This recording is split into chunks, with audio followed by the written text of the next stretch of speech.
Okay, so welcome back. Now, let's do one more. So notice this one here has n in the numerator, and it's got a n cubed plus n plus 1 in the denominator. Okay, so now, again, how does this thing behave when n gets large? Well, this is going to act, again, it's going to be similar to if we divide the top and the bottom by the largest exponent of n. What are we going to get? We're going to have something that behaves very similar to 1 over n squared. Because remember, the bottom one, this is going to determine the behavior of the bottom, right? And then you have n on top. So this is going to be very similar to n over n cubed, which gives us the 1 over n squared. So I'm going to compare this to the series n equals 1 to infinity of 1 over n squared. Okay, that's how I come up with what I'm going to compare it with. Now, this is a convergent what? P-series.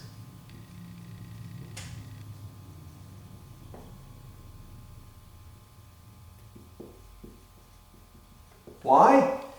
Because P is bigger than 1.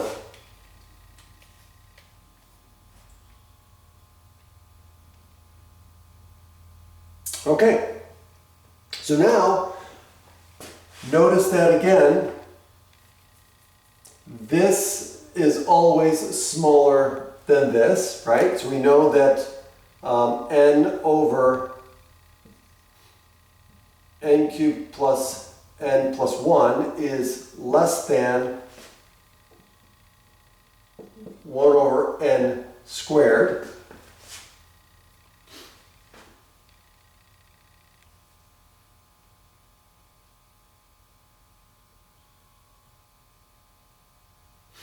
Okay, so that's for all n. That's true for all n greater than or equal to 1.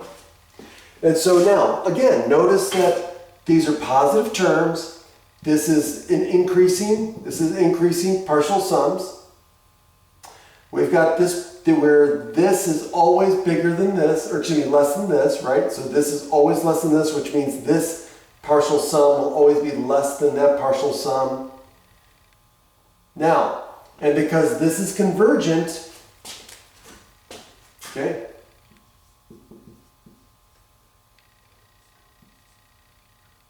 since the series n equals 1 to infinity of 1 over n squared is convergent,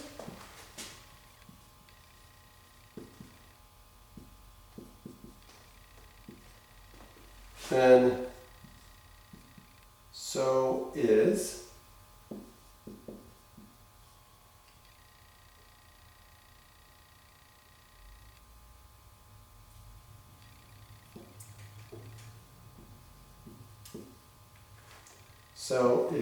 the series n equals 1 to infinity of n over n cubed plus n plus 1 by